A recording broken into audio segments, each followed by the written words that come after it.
একাত্তরের চেতনা যেরকম প্রত্যেকদিন বিক্রি করত, বাংলা নববর্ষ তারা দখল করেছিল। এই বছরটি হবে গণতন্ত্র প্রতিষ্ঠার বছর।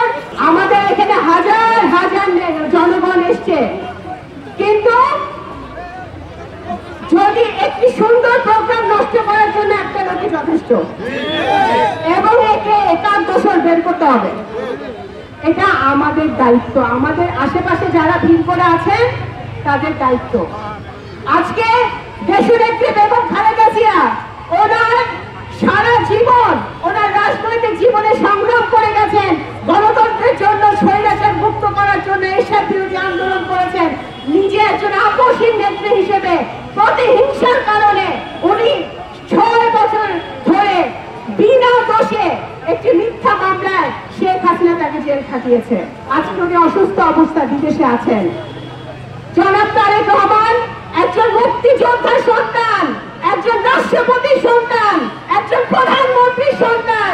উনি ওনার সারাটা জীবন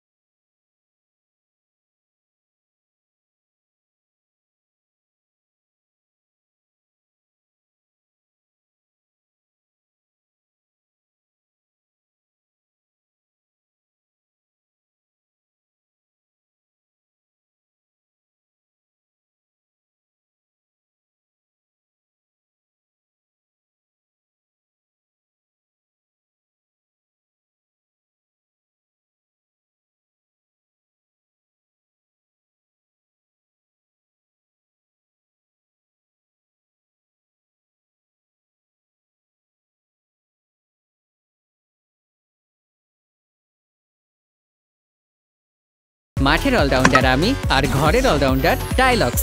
টাইলক্স টয়লেট ক্লিনার, ক্লিন মানেই টাইলক্স।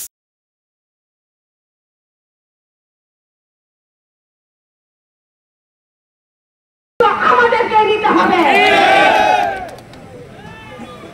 আজকে ছাত্র জনতার আন্দোলন করেছে বৈষম্য যাতে না থাকে। অবশ্যই আমরা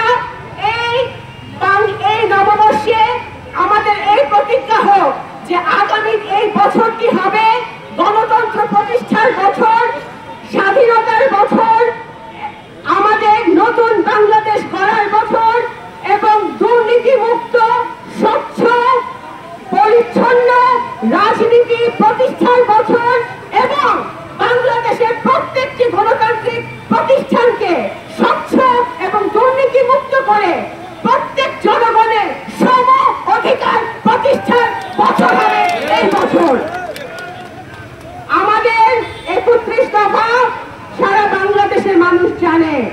আজকে এই নববর্ষে আমরা আরেকটা প্রতিজ্ঞা করতে চাই যে আগামী দিনে যখন সুষ্ঠু ভোটের মাধ্যমে যদি বাংলাদেশ জাতীয়তাবাদী দল সরকার গঠন করে, সেই সরকার 31 দফা ধর্ম, বর্ণ, গোত্র, দল, মত নির্বিশেষে বাংলাদেশের সকল জনগোষ্ঠীকে সাথে নিয়ে 31 দফা ইমপ্লিমেন্ট করবে। 31 দফা প্রত্যেকটি দফায় এই বাংলাদেশের মাটিতে বাস্তবায়িত হবে।